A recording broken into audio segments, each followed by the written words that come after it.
so I ended up studying political science and religious studies, and so I ended up studying Catholicism, really very secular college, and I was somewhat intrigued by it, but still obviously they had it all wrong.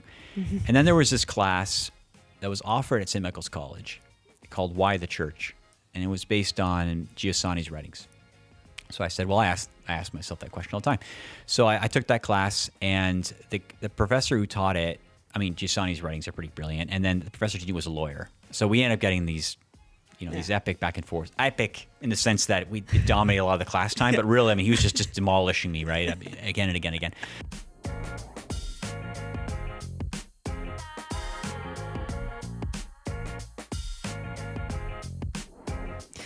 All right, well, here we are again in Rome with the For Pete's Sake podcast. I'm your host, Charlotte Twetton, and I'm joined today by Matthew Sanders. He's the entrepreneur, founder of Longbeard, and creator of Magisterium AI. Matthew, welcome to the pod. Thanks for having me.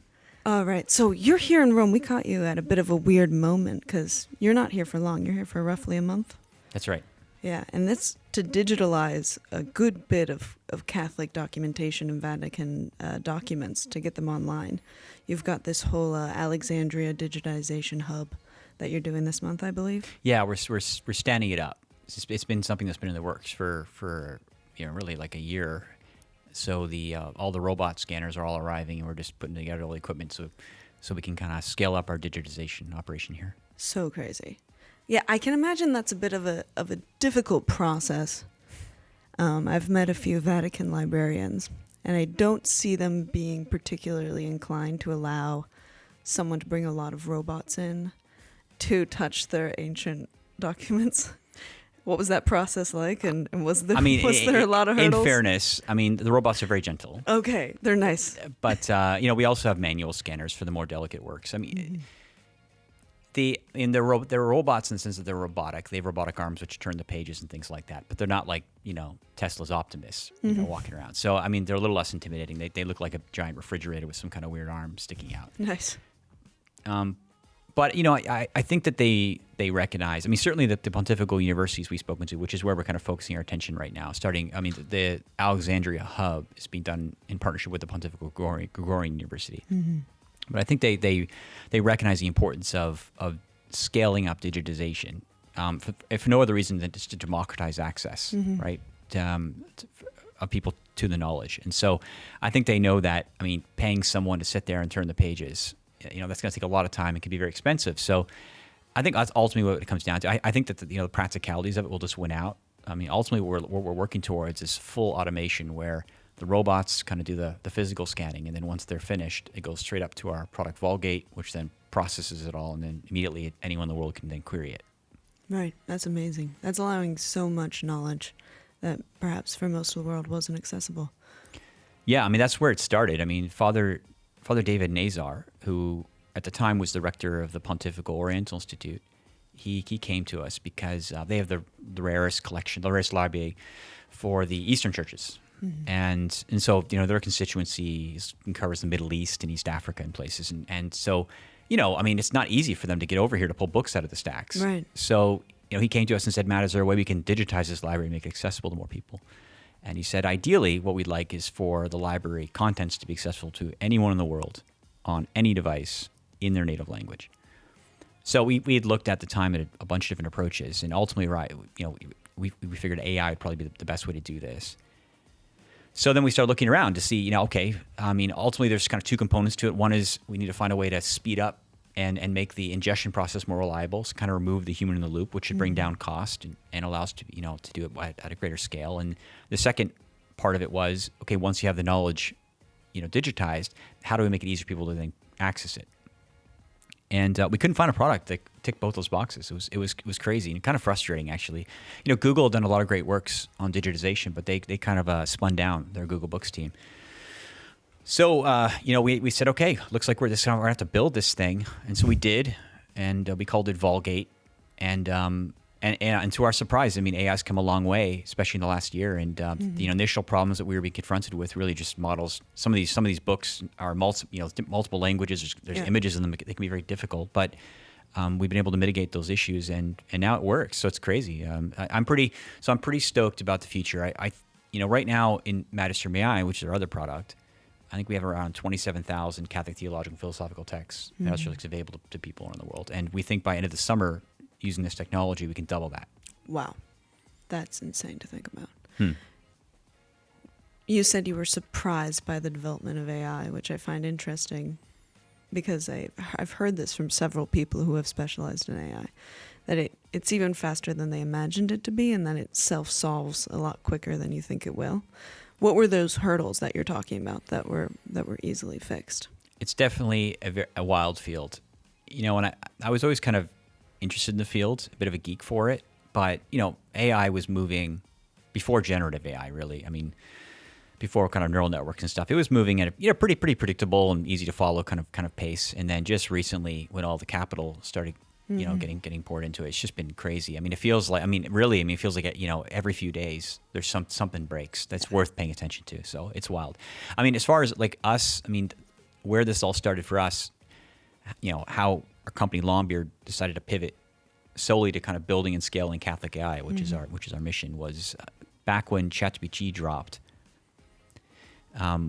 We found out Catholics were using it. They were asking philosophical, moral questions. Right. And so at the time, we were in Rome, we've been working with Google on some infrastructure projects. We were aware of the technology, and we were aware, OpenAI was making good progress, but we didn't expect, like everybody else, that it would take off like it did. And ChatGPT was an incredible product, breakthrough, but it had some downsides. It's, as everyone has probably heard at this point, this propensity to hallucinate. It's very eager to please, and so it tends to make things up.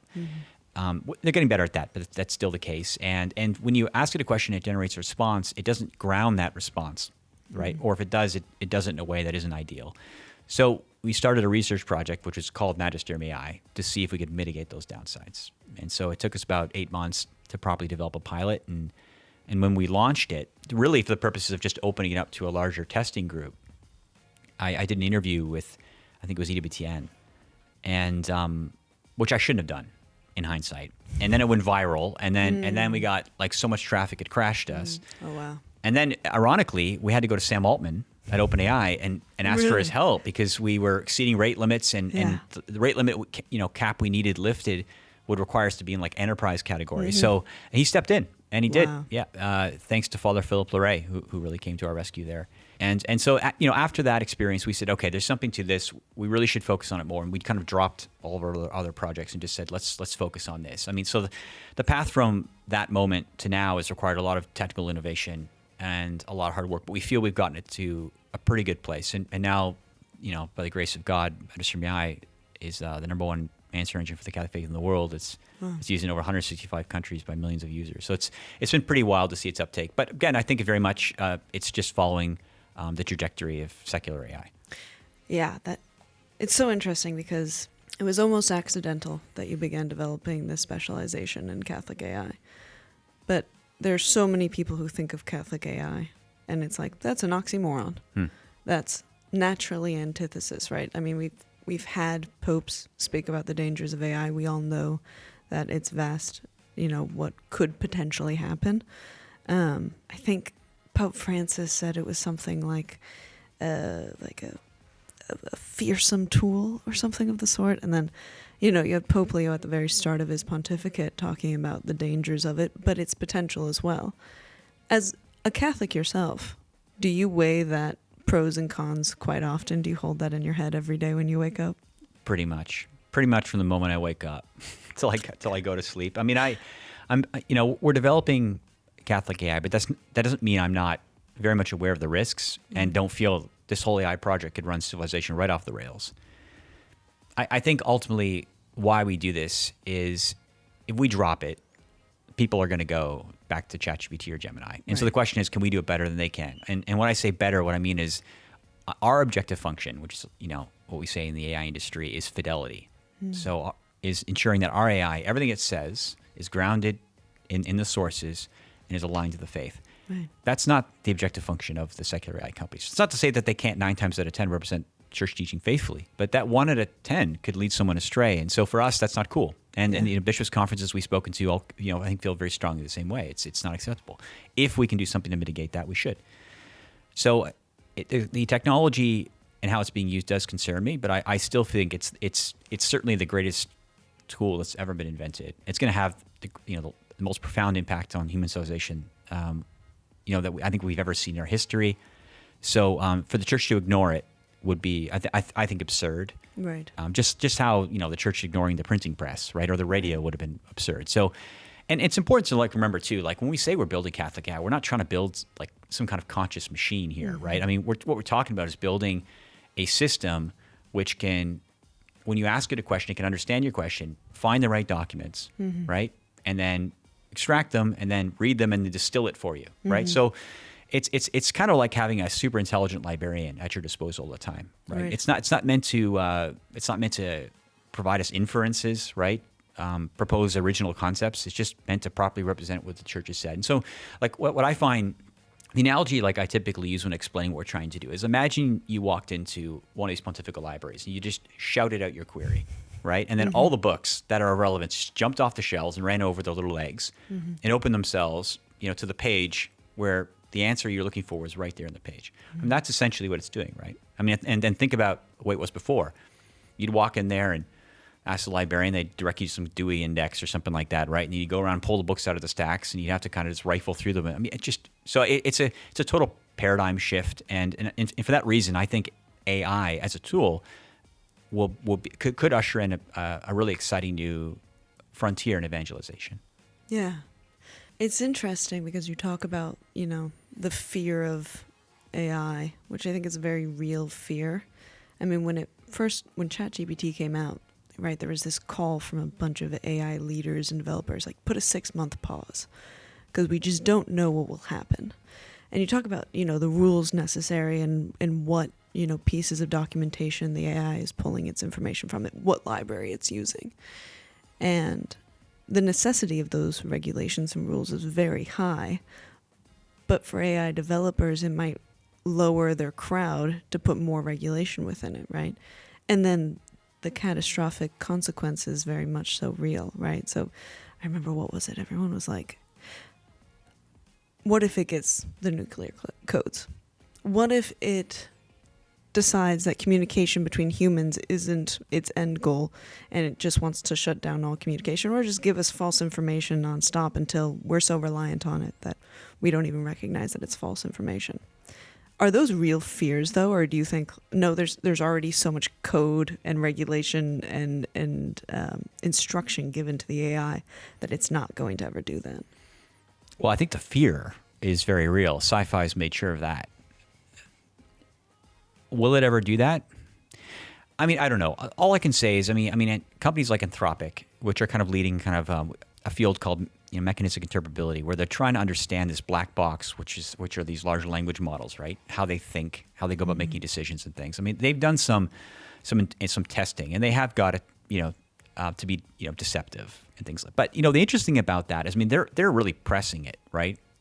But in the real world, we're not really aware of any prominent examples of it doing kind of weird deceptive stuff. It just, I would say its general disposition is just to be helpful. That's not to say if you start yelling at it, even though it's told not to yell back, it may eventually just crack and yell back at you. And this is important to for people to remember, it's trained on the entire corpus of everything humanity's ever said, 20 trillion tokens, which are 10 trillion words. I mean, so all of that's been trained into the model. So that's a lot of patterns. And typically, with us human beings, if one person's yelling at us, we tend to yell back, right? So those patterns exist in the model. So, we do this thing called post training to try and tell it what to say, what not to say, to be nice and things. But sometimes it, that can unravel a bit. So, there certainly is a risk that the model won't always do as we say, and it's possible it may at times do things that are undesirable. But, would it ever have some kind of desire to hurt others? I don't know. We haven't seen that, and I doubt it. I think there's a lot of anthropomorphization what happens with these models. I mean, they're truly not like us at all. They lack fluid intelligence. Right. So I don't think immediately we have anything to worry about. If somebody built some kind of tool that allowed them to access the nuclear silos, I'd be very worried. I would be we should pass regulation. Right. That should not happen, right? As efficient as that may be. Right. So, I mean, I think that, but everyone's kind of, on the same page on that one. Right. So I certainly think that the models in the future will be used, for military purposes and things, and they could cause problems. But I think that I think everyone's going to, it's United States and China, like these are the two big rivals in the AI space. I mean, we're generally at parity with one another. So I think for the most part, it'll be the same game. Like, one side will check the other out. And so when I go to sleep at night, I don't worry about the AI. I worry about people's reactions to the AI disabling civilization. Like, I mean, we haven't even felt robots yet. We will soon. And I think we're getting accustomed to AI doing a lot of white collar work. But I wonder when we start seeing robots more and more and more, taking more and more jobs, and we start realizing there's no jobs for us to then move to, that some people may violently react to that, right? So that's the kind of scenario where I see that AI and robotics kind of revolution may be destabilizing a civilization. I don't think it's because an AI is going to decide we're eating too much power and it wants all the power, so let's just wipe out humanity. It's more people reacting out of fear, because we don't have a vision for where this technology is taking us, and they just think it could be a nightmare, so we got to stop it. Yeah, the labor aspect is such an interesting development. Because AI, you're right, it's sort of the way that I've always thought about it, or that it's been explained to me, is it's sort of a mirror to humanity, right? It's not a real human, it's just like like a library, it's pulling together everything that humanity's ever said.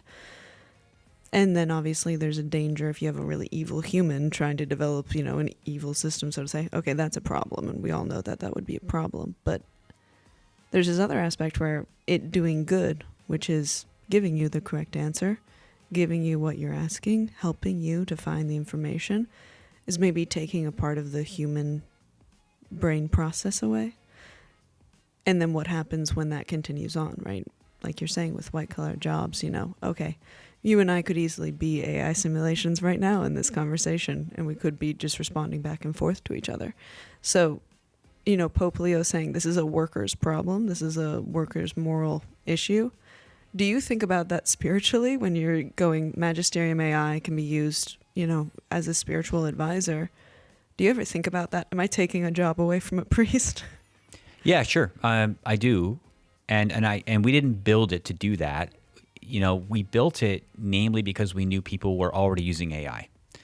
And I think in large part they're using AI because it's not easy to grab the priest and have a chat with him about some of these issues, right? I mean, especially when there's a priest shortage in a lot of the world. There's only so much time they have in their day. So to expect them to always, when I got an existential question, that they're just going to pick up their phone and chat with me for an hour, it's just unrealistic. And I think for a lot of people too, I mean, they don't have a lot of friends who are well catechized, right? So the question is, when they do have a burning question, where do they take it? Well, I'd rather them take their theological questions to us than ChatGPT. So that's why we built it. So, I do worry about people who are using it for pastoral advice. I mean, this is something that's this caused a bit of a big kind of crisis in the company very soon after we launched it. There's something called the long tail, which is like the probable questions people could ask. And we thought when we initially launched it, it'd be mainly catechetical questions being asked, mainly because we knew it was teachers and priests and things like that who were using it. And then it started getting into the high schools and things. And, young people are pretty used to having their lives kind of mediated through these devices, and now more and more by AI. And so they were giving it like pastoral situations and saying, what would the church say to me? We were not ready for this. And so this caused, a bit of a panic in the company, and we had to like really grab our people and really think through, well, we have two paths here. We can tell the LM, don't do that. Like, just don't speak to those issues at all. Or we can try and figure out a way to improve the AI in some way so it's more capable, but ensure that it understands its limits. So in the end, we decided not to tell it not to do that, because ultimately that would just drive people to ChatGPT. Right. And so we decided to look at, okay, what can we do to improve the AI in this particular domain? And actually, the answer was actually there's a bunch of different techniques we tried, and we ended up using several of them to make it work. But one of the ones that worked most effectively was we said, okay, where's the largest corpus of examples of theologians and things like that, the Magisterium, taking large complicated texts and distilling them for the average person, right? So making those texts applicable to everyday life. And we found that the homilies of the popes and the general audiences were excellent at that. And so we kind of focused on digitizing as many examples as we could get, and we gave them to the AI, and that helped a lot. So this is all to say, I think people should recognize, this thing is not alive. It's not truly empathizing. It may be able to point you to what other human beings have said in documents, and those insights from fathers of the church might be useful, and hopefully it'll help you work through your issue. but it's no substitute for confession. It's no substitute for spiritual direction or the sacraments. And so right now what we're trying to focus on more, and companies like Hallow, we're partnered with, are looking at this too, is how do we more effectively off-ramp? So how do we teach our AI to know this person, maybe they weren't Catholic, now they're asking the right kind of questions and they're ready for the next step. Right. How do we help the AI nudge them, towards more of a personal connection with the church? Right. And this is kind of a new frontier we're moving into now. Yeah, that makes sense, because sort of embedded within the ChatGPT model, I found, is trying to keep you asking it or trying to appease you, right? It's that customer service aspect, maybe to a fault sometimes, I remember being just told by ChatGPT, like, well, what do you want me to answer? And I was like, well, that's not even remotely. There's a technical term for that. It's called sycophancy. And, okay. And it was a big problem. ChatGPT rolled out an update, and everyone's like, this thing is ridiculously sycophantic, and they had to roll it back, right? Yeah. And so there's a healthy kind of balance there. And I think sometimes they get it wrong. Yeah. It's these models, sometimes you make small changes and they have very unpredictable outcomes, right? And so certainly in our case, like, our job is not to keep you endlessly engaged in Magisterium AI. Like our job is, you got a burning question, you don't even want to take it to, let's get you a good answer and get you back on your way, get you back to your regular life, doing what you're supposed to be doing. And I think, one of the things with these secular LLMs is, they are, of course, the attention economy is incredibly lucrative, right? So there's a real pressure on them to keep users engaged. But again, it comes down to objective functions. I mean, that may be the objective of some companies. That's not ours. Right. Yeah, because that would make total sense, because, if your AI is being used like you're programming it to be like a library, which is go check out a book, read the book, and then go back to your life with the information you gathered. There's that step of now go back to your regular life. Whereas the other AI systems might be saying, no, stay in the library, keep talking to me, and I can do everything, and I can be the human for you, and I can fulfill that side of you. Yeah, it's a big area for research. I mean, Meta has already made it clear that pretty soon their AI is going to be prompting you. So, I mean, that could be handy sometimes, right? If it's reminding you of an appointment you have later in the day or something like that. Right. But that could also that could also be really annoying and be distractions, particularly when people have difficulty today context switching, right? You're at work and you're trying to get away from work, and now you're home, right? And if your AI from work is prompting you, right, off hours. So I think it's this is one of the things I really hope that Pope Leo will contribute in his papacy. It's just, help people to remember what life is truly all about, what civilization is truly all about. And I think this is actually probably the greatest contribution he can make during his papacy. I think it's very easy to get lost in the weeds about slowing down AI, which is frankly totally a waste of time at this point. U.S. and China are chasing AGI, and nothing's going to stop them at this point, because there's too much to be lost by taking their foot off the gas pedal. So if we can't constructively make a difference in that area, then what can we constructively do? And I think reminding people what life is all about is probably the most valuable thing that can be done. Because ultimately what I worry about, and many of us in the kind of Catholic AI space, is this existential cliff we're heading towards, which is in some ways I feel inevitable. But just because we're heading towards that cliff doesn't mean there are a lot of souls that could be saved from it. So if we work hard and we use these tools effectively, then I think we could help a lot of people. And I say save, I don't mean us. So obviously, I mean cooperating with God's grace. What's that existential cliff? What's the problem? The concept is basically that as AI starts, unlocking more and more technology, virtual spaces in particular are going to become more and more appealing, and this is going to be exacerbated by AI and robots, taking more and more people's work. So, as the jobs in the GDP economy continue to be automated away, right? And this is inevitable. AI and robots will come from most of the jobs, namely because companies just won't be able to resist. Won't be able to resist because, frankly, if they want to remain competitive, they're going to have to automate. And these AIs and machines can work 18 hours and they don't have any benefits and stuff. So, and some people say, it's 40% of jobs. Personally, I believe it's more like 80, 90. I think there'll be very few humans actually engaged in the GDP economy, mainly because those people will have to be uniquely capable of synergizing with AIs and working in tandem with them. And I just don't think most people are going to want that or going to be capable of operating at that level. So for the rest of us, the question is, what are we going to do with our time? And I think, people with the right human intellectual, spiritual formation will know. I mean, like, well, this is an opportunity. Let me get out of the city. Like, let me get back and let's get a few families together and let's get back to the rural heartland and spend more time investing in things that matter. Our marriages, investing in our kids, building friendships, maybe getting back to the land. And I feel like in this vision of the future, there will always be work that needs to be done. There'll always be people that need to be helped, and there's the arts and there's philosophy, and so I'm not. And we talk about like the Etsy economy will probably emerge, where people just will prefer to pay extra for goods and services because a human did it, right? So I'm not too worried that there won't be stuff to do, but I do worry that if people don't have that formation, that they won't know why that's appealing, right? We need to sell the vision of what that world looks like effectively, and we haven't been good at that as Catholics. I think we could do a lot better. This is the right relationship of AI and robots, right, to us. This is how they should be used, and this is how they shouldn't be used. And if we get this balance right, this is what the world could look like. Beautiful, right? A new golden age for humanity. If we can sell that, despite the fact it may be a bit harder, I think people will choose it. If we don't, then what I worry about is they have time on their hands. They don't know truly who they are.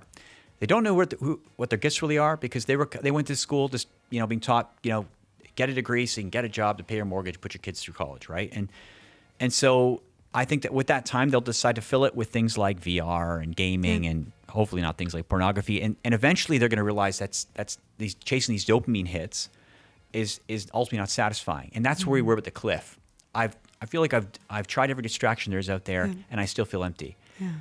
That's it. I'm done. And so what we hope is that for those, you hope that once they get to that cliff, they just take one more look back. Yeah. And that the hand of the church is saying, try this way. Right.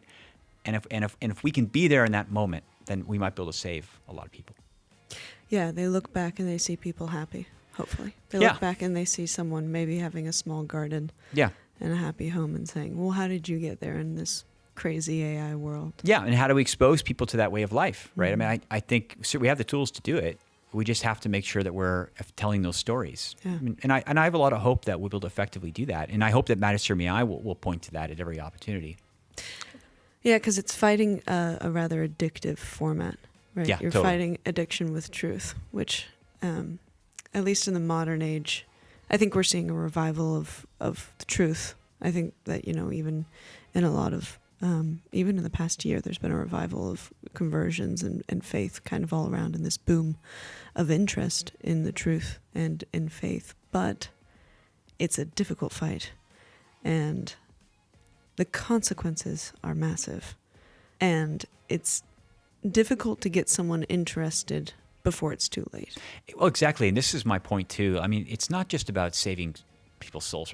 I mean, obviously I'm not worried about that. That's God's job. Mm-hmm. What I worry more about is I do worry about the person who's standing there in the cliff, right? Obviously that should be our primary focus, is making sure we're reaching those people. But before I even get to that cliff, how much have I damaged my soul along that way, and how much have I damaged other people's souls, right? So it's really comes down to how much do we care about our brother and sister's souls, and how far are we willing to go to try and reach them, and to me, it's especially as I can, I have a pretty good sense of where this is going. I feel deeply convicted about that. I mean, if there's any, so if there's anything we can do, we should try, because I'm a convert to the Catholic faith, and I remember what life was like before it.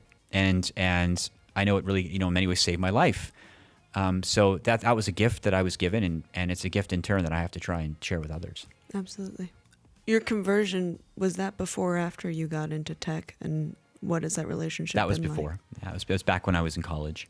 Yeah, I'm a reconvert, so it's similar, where you remember the sort of day-to-day existential crisis that you might have had before finding faith and truth. But obviously, it's God who ultimately gives you that moment. But it's interesting because you can keep shutting the door on that call. Totally.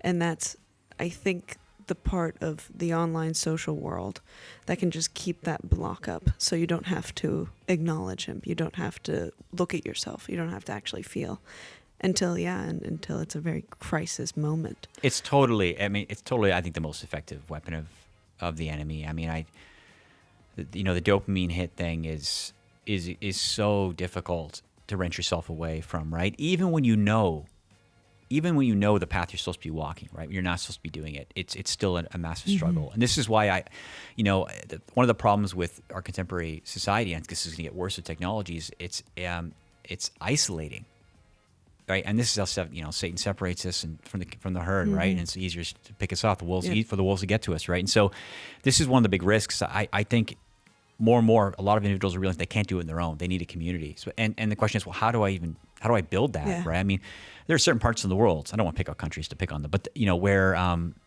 the country has a new national policy to try and teach young people how to court. Yeah. Because they don't know how to court, right? So anyway, I think this is probably one of the most important existential problems that needs to be addressed, and it's becoming more painfully aware to some countries and others. I think in the West, it's becoming more and more clear. In some places, like in East Asia, it's become very clear, at least. And so what I hope is that the church can be an effective, and I hate to use the word lobby, but can certainly do what it can to get the truth of our message out to as many people as possible, and then also try and work with governments and things like that to ensure they're not ignoring this issue. Yeah, it's massive when you've re-accepted or accepted the truth in your life and faith in your life and God in your life.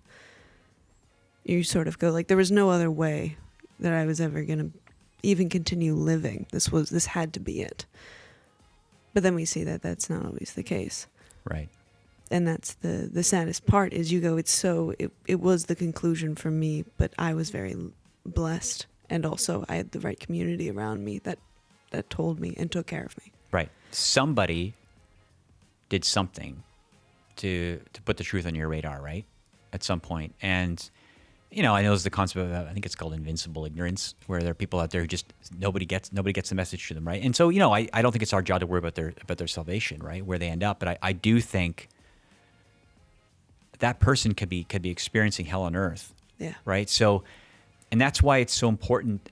I think this is one thing I would say, like, I do think that we have to do a lot better. I think that the stakes are extremely high. And I feel sometimes that we just kind of go about our daily lives and we forget about that. We forget that actual souls are at stakes. And I'm not talking again about like salvation. I'm talking about like here on earth, there are people who are experiencing hell every day. And there might be something we could do about that. There might be an opportunity to speak to someone about Christ, right? Or an opportunity to participate in a podcast, right? And tell your story and what Christ means to you. And if we don't make time, if we don't take advantage of those opportunities, someone may have missed the boat, right? Yeah. And in some ways, that person's kind of doomed. And so, at least in this life. So, I think there's a lot more that we could be doing, and I think it's going to become more painfully aware to many of us because we're going to see a lot of people choosing the dopamine hit path. That now is the time, to really buckle down and really start prioritizing getting the truth out there again. It's important to dialogue. I think that's important to dialogue and understand the world and keep the channels open, but. We cannot forget the importance of evangelization. Absolutely.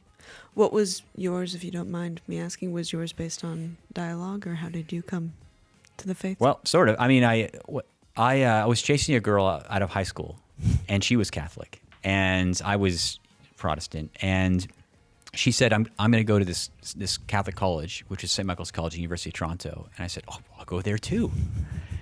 And then she didn't end up going there. And then I ended up there and I couldn't change. Yeah. And so I got stuck there. And so here I was in residence in this Catholic college. I didn't really know anything about Catholicism, right? All I knew is that it was not the right way. And so I ended up studying political science and religious studies. And so I ended up studying Catholicism, really very secular college. And I was somewhat intrigued by it, but still, obviously they had it all wrong. And then there was this class that was offered at St. Michael's College called Why the Church? And it was based on Giussani's writings. So I said, well, I asked myself that question all the time. So I took that class, and the professor who taught it, Giussani's writings are pretty brilliant, and then the professor who was a lawyer. So we ended up getting these, these epic back and forth. Epic in the sense that we dominated a lot of the class time, but really, he was just demolishing me, right? Again and again and again. So at the end of that, I was very humbled, and I realized I was not giving this church due credit. And so I looked into it more. And so I very much, I think, initially ended like an intellectual conversion. Yeah. I didn't know many Catholics. Most of the Catholics I was in college with were not practicing. But the group that brought me into the church, I was very inspired by their mission. Their founder, Isaac Hecker,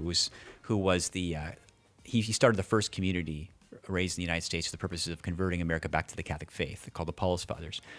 I was inspired by and they were all converts.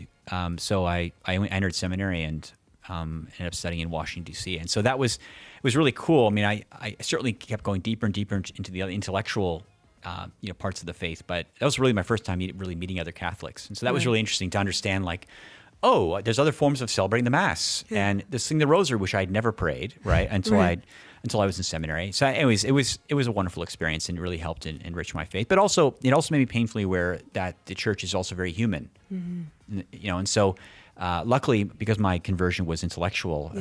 When I saw things that weren't great and corruption and stuff, I think it helped insulate me. But it also made me aware that that evangelization is important to us going out from the church to the world, but it's also important to continue to be working at evangelizing ourselves in the church. Yeah, absolutely. Wow, what an incredible. Yeah, I do find, because education being an integral aspect of a lot of conversion stories is very common, because a lot of people just don't know what distinguishes Catholicism from a lot of other Christian denominations. And then that basis of intellectual conversion, because of the church's rich historical, philosophical, metaphysical, theological history, it's such an opportunity for evangelization. Totally. But then this thing with AI, it's so funny that you're in it now, because to me, in my mind, and how I intellectually converted was very personal, and it was dialectic based, and it was philosophy. Do we get rid of that when we are just using sort of a library instead of a person for these answers? I mean, I hope not. I mean, I know podcasters right now are doing a lot of good for the church. It's actually quite shocking. But I think with podcasters, I mean, so this, like, we've had a lot of people come to Magisterium AI because they heard something on a podcast and they wanted to check, right? How they found out Magisterium AI, I do not know. But they do, and they come in and this was said on some the Rogan podcast is true. Sometimes not everything that's said on the Rogan podcast, which is supposed to be Catholic, is like legitimately Catholic. So they want to go and check it, and then it's incredible to see them go down a rabbit hole. And so of course these users are anonymized; we don't know who they are, but we do, for the purposes of evals, to make sure that our AI is answering how it should. We do keep tabs on some of these conversations, and it's remarkable to see people going down a rabbit hole. And so in that sense, it is very dialogical in the sense that I'm going back and forth with a thing, and it's helping me to go deeper and deeper and deeper. Right. But obviously that's not sufficient. So this is why that off-ramping is so important, right? I mean, if somebody is not Catholic, and we can give a pretty good indication of that based on the questions they're asking, and we can see at some point, okay, like, I mean, they seem to be on board at this point. Right. Now they need to figure out what this church is really about experientially, right? Meet other people. That's the kind of tough part, is where do you send them? Like in the past, the answer was always just send them to the parishes, right? But that model hasn't worked that great. Yeah. Right? I mean, I'm not to say there's not great parishes out there it would work out really well, but for a lot of parishes, they're not ready for that. Right.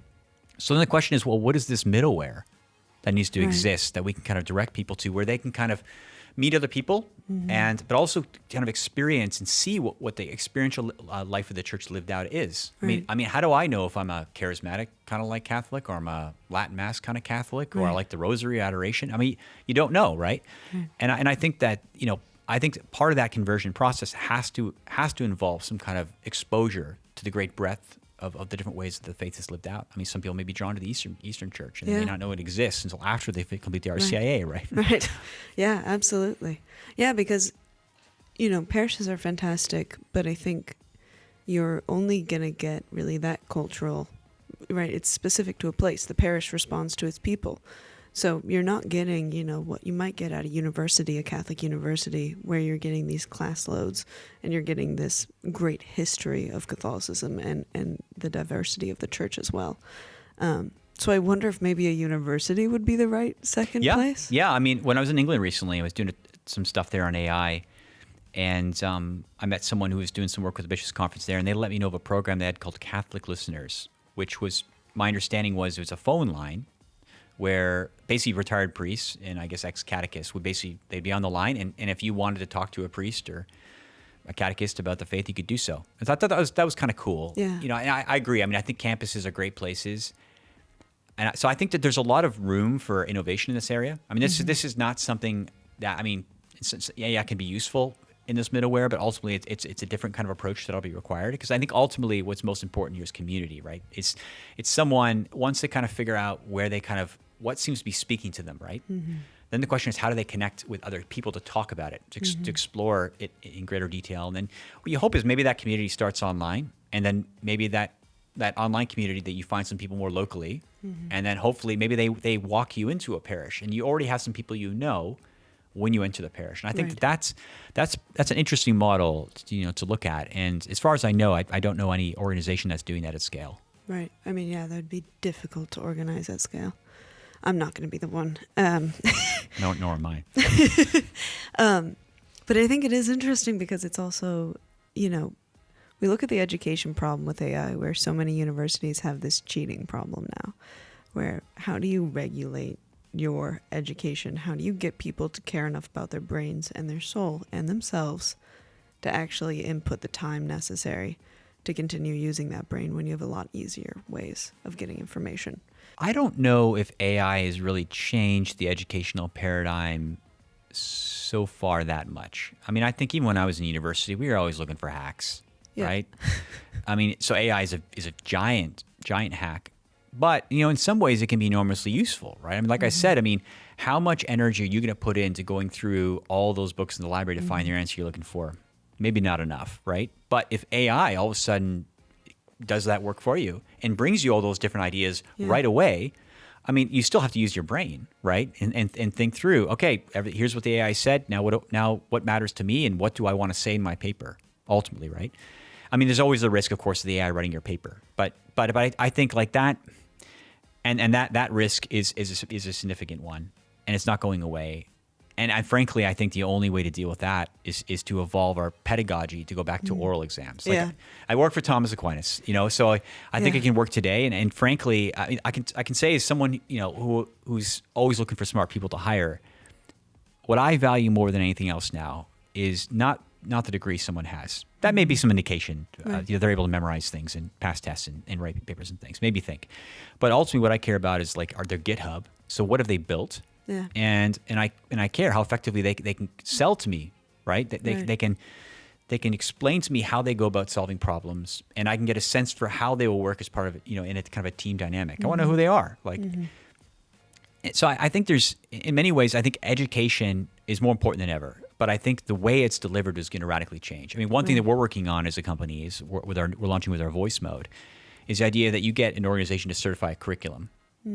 And then our voice mode will then work with someone to help them understand, the curriculum. Basically work them through the curriculum and then graduate them, right? So then maybe they go to a human being to be then properly evaluated. But they have the confidence because they were just interacting with an AI at their own pace, right? That they understand these things. So when they go to do that oral exam, you kind of feel like the pressure's off at that point. And I think what else is kind of unique about that is the AI is infinitely patient. And very soon, the AI will adapt its pedagogical approach for you. So, people tend to learn things in unique ways, right? And so if the AI can start to understand how you learn most effectively, then it can adapt its pedagogy. That could be, I think, a real unlock. I mean, you think of it like a teacher who's got a classroom with 30 kids. Yeah. It's just not something that's possible right now, right? Yeah. But I think more and more, I think education is going to move to this kind of interesting hybrid model where a lot of the actual learning will happen between you and your AI. And what the classroom will probably become is this opportunity where you get to kind of like group think with other human beings, right? You learn how to kind of work together collectively on problem solving. And the teacher just kind of like shepherds people through that process. It's a little Montessori-esque. Yeah. Yeah. And I think ultimately that's probably preparing them better for the workforce than just, where I kind of sit there and there's a lecture and I just try to make frantic notes and then memorize it, and then... Anyway, that's just my 2 cents. No, it does make a lot of sense. But it's interesting because I think about I'm trying to learn Italian right now and I'm trying to learn Spanish. But I know my own laziness and it's a lot easier for me to plug into AI. How do I colloquially, say this thing to someone? Because I don't just want to know the words. I want to skip to saying it the way that they would appreciate it. And ChatGPT is great for that, just right off the bat. And so I know I'm limiting my brain in some ways because I'm not allowing it to do its natural thing, which is to learn the basics of language, then to develop my own speech patterns, then to develop the colloquial form. So I'm skipping it. And I feel like that, again, that laziness is the real problem. You have to find the motivation in the person for them to want to care enough to develop that. It's going to become more of a choice whether or not you develop your brain, it feels like. Yeah, I mean, I think that's true. I mean, certainly to some extent. I mean, there's a real risk, and I think this risk has been around for a long time. I have a real hard time accessing my memory, right? Because frankly, everything that I need to know is available in ChatGPT, or I have it stored in my Google Keep. So how often do I really go back to my long-term memory to extract something? Less and less and less. And I think about 1,000 years ago, where people were walking around with libraries basically memorized, committed to memory. I mean, so it's incredible. So certainly that's a muscle, and if we don't use it, it's just not going to be as effective. That's probably not a good thing. But that being said, I mean, still, if you went back 1,000 years ago and said, hey, how would you like it if there was one of the world's most brilliant philosophers and theologians was always walking with you wherever you went, and every time you were stuck, you weren't sure what to do, you could just have a rap session with that person and figure out I mean, I don't think there's a lot of people would say, nah, not interested. Like, so, yeah, and I don't like Boethius that much, or whatever it is. Yeah, exactly. Yeah, I mean, maybe he would be like an annoying social companion. Yeah. But I think, especially because nowadays, I think a lot of us feel pressure that we don't have a lot of time in the day, right? So we're always trying to, be efficient as possible, things like learning languages and things. So if an AI can help me to grasp, the language quicker and more efficiently at weird hours, then I'm probably going to do that. That's not to say that, because only part of language is verbal, right? So there's so much that's lost by not talking to someone else, right? You don't learn the hand gestures, for instance, and such. So, I think if people had more time, they probably would choose just to do it a little bit slower and actually do it with other people, right? So if AI and robotics can bring about an era where we have more time, because AI and robots are doing all the things that we typically had to do in conventional work, great. Then maybe some of us will choose to do it the old-fashioned way, which probably will end up serving us better. Right. Yeah. No, it does make sense. I think I go back to sort of like this. It's going to be AI systems versus AI systems, because some are going to be regulated and some are going to be not regulated.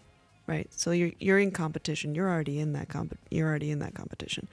But I think it's difficult to convince AI developers who are not of faith, who have your more secular morality, that it matters enough to put these regulations in, and it's worth it to put laws probably in as well. Totally. I mean, we just had, what was it, Trump's big, beautiful bill. Tim Cruz put that proposition in. That was postpone regulation on AI for 10 years on the state level. And it got kicked at the last minute, but it was narrowly in it. And it's things like that where they're going, we're in competition. We're in a Cold War with China AI side now, right? We're in the AI Cold War, essentially. And you've got economy versus morality again, where you've got essentially the form of a nuclear bomb in the intellectual sphere. And how do you convince your developers that it's worth it? Attention aside, addiction aside, the potential for harm, even when we look at things like child pornography or copyright issues or, XYZ, there's so many different areas where you've got these massive issues and you're in a very, very speedy competition with a country that is not going to regulate the way you're going to regulate. What's your first step when you're looking at these software developers and you're saying, you have to listen to me? Well, I think that the paradigm, is almost as old as man itself. Is you just want to make sure that the good guys have access to as powerful AI as the bad guys, to check the bad guys. There's always going to be bad actors who will want to use it, to do harm to others, and there'll be those who want to stop them. And I generally think that there's more good people, right? Yeah, I think where it gets more, then there's bad people, and so we should be able to effectively check them. The United States and China may be investing in AGI because they want to, compete, more effectively economically. They want to solve more problems in their civilizations, right? They want to produce more. That's good. Nothing wrong with that, provided it doesn't come at the expense of human flourishing, right, or the environment. That's good. At the same time, because of the realities of the world, they also have to make sure those technologies are integrated into their militaries, right? Which forces the other side, to do the same thing. So there are these practical realities that are out there, and so their intention may not be to create some kind of Cold War when it comes to military technological buildup, like basically making sure that everything is run by AI and drones are doing all of our fighting in the future. But that's inevitably what happens. So I think one of the most important things in all, I think to this I think the crux of all this is really going to come down to what is the vision that our political leaders, and I think ultimately what the church have for where this technology is taking us as a species. I mean, Cardinal Collins used to always say to me when I used to work for him, if you know where you're going, you're more likely to get there. And what I worry about is we don't really have a kind of a collective sense of where we're headed. I don't want to be unfair to Elon Musk, but I think one of the things I worry about the most is if people define their value by what they do, what they contribute, by their work, if that's ultimately what it's all about, then finding ways to enhance my ability to produce more and more and more, right, is going to become my objective function. Well, if AI and robots are getting smarter and smarter and smarter, and I want to remain relevant and produce more, then what can I do? I can either just let them do everything, or I can find some way to integrate with them, right? And this is what I worry about Neuralink. Neuralink's doing incredible things right now. Like it's helping people, it's restoring, people that are paraplegics, allow them to use their limbs again. So I think right now the technology is great, and if it's used to restore people to their full humanity, great.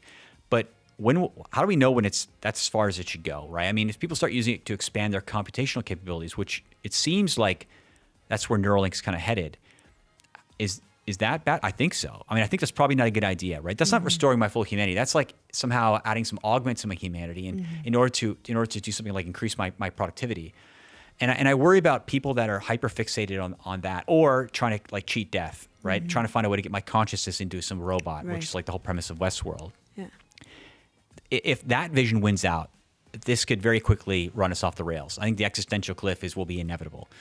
So we have to this is why, again, I think it really comes down to the effectiveness of the Pope and we at communicating a different vision, right? At being able to really practically explain what life could be like, and how the life in which we're focusing more on the things that matter in life, our spiritual lives, our relationships, caring for the environment, spending our time there is ultimately more rewarding.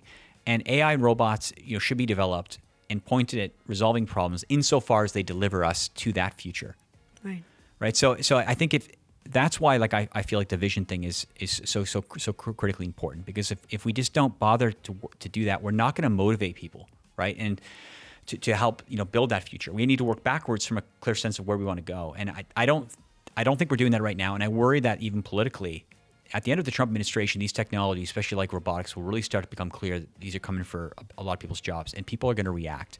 And if you can't sell them on that, no, cool, we're going to do a pivot, and this is where we're going. So just don't worry about it. It's going to all work out fine. And things may start to destabilize. Right. Yeah. It's sort of you have dignity outside of the work you do. You have dignity in just being a human. You have other work to do as a human outside of just productivity. Right. Yeah. Yeah. I mean, it goes back to what is the point of the economy? I mean, if the point of the economic system is to accelerate human flourishing, it should be fairly common sense to figure out if a certain aspect of the economy is doing that or not doing that, right? We should be able to measure that. But profit maximization has been kind of one of the objective function of economics for a long time, and we try to mitigate that to some extent. But AI and robots will unlock massive possibilities for profit generation, right? And so it's going to be very difficult, to convince these companies not to pursue the path of greatest, profit, because there's an opportunity over here to solve a problem which is not as profitable, but will help, accelerate human flourishing. Now, I do think that the people that head up these AI labs, like guys like Demis Hassabis and others, I do think that they have kids and they care about these problems. And I mean, he's trying to crack death, right? I mean, I'm sorry, not crack death. He's trying to basically conquer disease. I think longevity is certainly part of that as well. But I don't think his vision necessarily is for people to live forever. So I think even for people that are more secular, I do think they are motivated by a lot of the similar drives and vision that we are. But ultimately, that's one person, right? And they may build the technology, but then how it's used is not something they can control, which is why, as you're saying, like policymakers and things have a very important role in trying to steer the technologies so that they're focused on the problems that matter the most. Absolutely. Absolutely. Well, Matt, thank you for coming on today. We end every single one of our Pete's Sake podcasts with rapid fire round questions. So, while we just explored the world of AI, economics, morality, and whether or not we're going to live forever in a computer, let's shift back. And are you ready for the rapid fire round? All right. Rapid fire round. Favorite Pope of all time? Benedict XVI. Nice. Underrated saint? Thomas More. Yeah. Completely agree, and you're the first one to give that answer, and that is my answer if anyone were to ever ask. Awesome. I'm with you there. Favorite fact about the Vatican that you're allowed to tell me?